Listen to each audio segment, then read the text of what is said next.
चोरी का।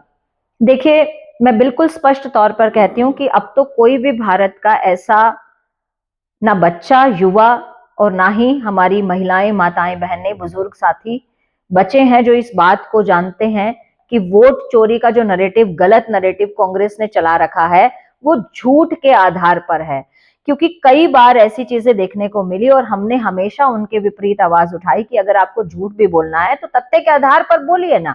आप कहते हैं कि आप सच बोल रहे हैं, हम कहते हैं कि आप झूठ बोल रहे हैं। अगर कांग्रेसी और राहुल गांधी जी वोट चोरी के ऊपर जितने तथ्य ड्रामा रचते हैं, स्टेज लगाकर, बड़ी स्क्रीन लगाकर वोट मल्टीपल वोटर्स को दिखाते हैं कि एक वोटर जो है वो कई जगह पर वोट डाल के गया, मीडिया के सामने एक स्टेज लगाकर नाटक रचने से क्या राहुल गांधी जी की सत्यता सिद्ध हो जाएगी? बिल्कुल नहीं। क्या उन्होंने इलेक्शन कमीशन को पत्र लिखा? क्या उन्होंने ऑब्जेक्शन किया? लोकसभा के सदन में हमारे वरिष्ठ नेताओं ने और गृह मंत्री माननीय अमित शाह जी ने एक एक तथ्य के आधार पर जो इलेक्शन कमीशन के नियुक्ति की बात थी आयुक्त की, और दूसरा जो वोट चोरी पर राहुल गांधी जी के प्रश्न थे उनका स्पष्टीकरण दिया, उनके स्पष्ट उत्तर दिए। उसके बावजूद भी अगर कोई मरा हुआ सांप अपने गले में लपेट कर चलना चाहता है तो मैं राहुल गांधी जी को आप सबके माध्यम से ये संदेश दूंगी और कांग्रेस के वर्कर्स को मैं ये संदेश दूंगी कि मरा हुआ सांप गले में लटकाएंगे तो जहर आपके अंदर ही फैलेगा।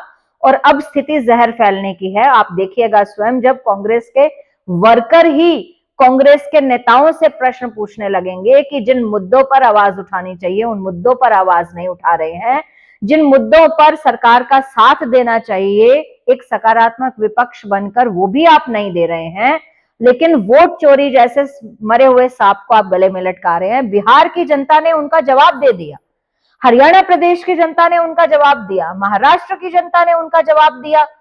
जब वो वोट चोरी की बात को कहां तक मैं कहूंगी कि गा रहे हैं, इसके अलावा उनके पास कोई भी विशेष सबूत नहीं है, क्योंकि इलेक्शन कमीशन उनके जवाब देने के लिए बिल्कुल तैयार बैठा है। किस डर से राहुल गांधी जी इलेक्शन कमीशन के पास में शिकायत नहीं डाल रहे हैं? दूसरी बात, जिन तथ्यों को राहुल गांधी जी ने पेश किया कि बिहार में 65 लाख वोट काटे गए, एसआईआर का विरोध किया, बंगाल में भी अब वो एसआईआर का विरोध करने वाले हैं। मैं उनसे ये पूछना चाहती हूं कि बिहार के 65 लाख वोट कटने के बाद 65 लोग भी मीडिया के सामने नहीं आए, 65 लोगों ने अपने कहीं पर भी शिकायत दर्ज नहीं कराई कि हमारा वोट कट गया। 65 लाख वोट वही कटे जो फर्जी वोटर्स थे। क्यों राहुल गांधी जी इस मरे हुए सांप को अपने गले में लपेटे हुए हैं? क्योंकि वो नकली वोटर्स, वो फर्जी वोटर उनके मतदाता बने हुए थे केवल कागजों में, जो कि बाद में बूथ कैप्चर कर कर या फर्जी वोट डालने का काम कांग्रेस और कांग्रेस जैसे विपक्षी दल करते। आप खुद बताइए, जो ये मेरा वीडियो सुन रहे हैं, आप सब भी पत्रकार बंधु हैं, पढ़े लिखे हैं, आपका विवेक है, आप खुद बताइए कि क्या फर्जी वोटर्स इस देश का प्रधानमंत्री चुनेंगे? क्या ये जायज बात है? क्या फर्जी वोटर इस राज्य, किसी भी राज्य का मुख्यमंत्री चुनेंगे?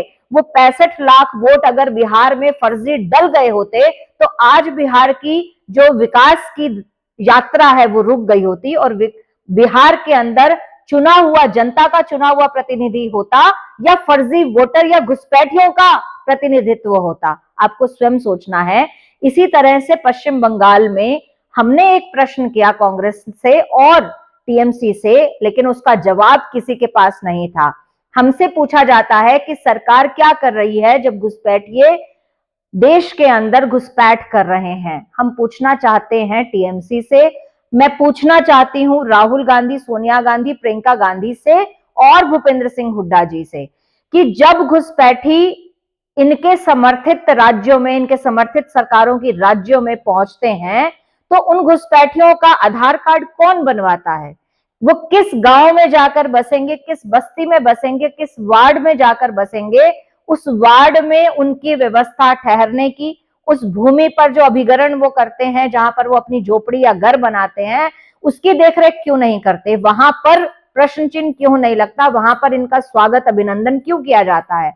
अगर एक गांव का सरपंच, एक वार्ड का प्रतिनिधित्व पार्षद अगर पश्चिम बंगाल में या उसके लगती सीमाओं में जहां से घुसपैठ होता है वहां पर अंकुश नहीं लगा सकते तो केंद्र की सरकार पर प्रश्न करने का उनका अधिकार नहीं है, क्योंकि केंद्र की सरकार जब एनआरसी लाती है और एसआईआर लाती है तो उसका विरोध करने का तो ये काम करते हैं, लेकिन घुसपैठ को सबसे प्रथम दृष्टिकोण पे रोकने का काम जिसका है वहां पर ये फेल होते हैं, वहां पर ये उनका स्वागत करते हैं। क्यों?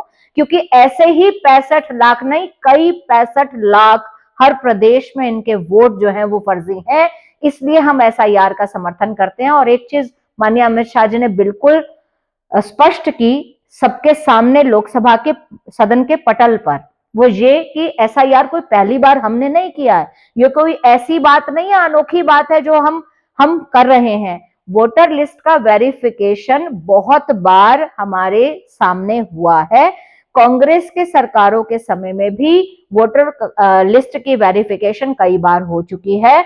और एक बात जो बहुत गलत तरीके से जनता के सामने हमेशा राहुल गांधी और उनके प्रतिनिधि जो है प्रस्तुत करते हैं वो ये कि बीएलओ के पास में वोट काटने की परमिशन या जोड़ने की परमिशन नहीं होनी चाहिए, वो भारतीय जनता पार्टी की सरकार ने दिया क्योंकि हमें अपने फर्जी वोट बनाने हैं। लेकिन आपके माध्यम से मैं ये स्पष्ट करना चाहती हूं कि बीएलओ के पास में वोट काटने की जो पावर नहीं थी वो हमने क्यों दी, क्योंकि जब वोटर लिस्ट में जितने लोग ट्रांसफर हो गए, यानी कि यहाँ एक शहर छोड़कर चले गए, एक विधानसभा छोड़कर, एक राज्य छोड़कर दूसरे राज्य या दूसरी विधानसभा में चले गए, और जिनकी मृत्यु हो गई या जो 18 साल से बड़े हो गए जिनका वोटर कार्ड बनना चाहिए, उसका जोड़ना और घटाना अगर बीएलओ के पास नहीं है तो किसके पास होना चाहिए?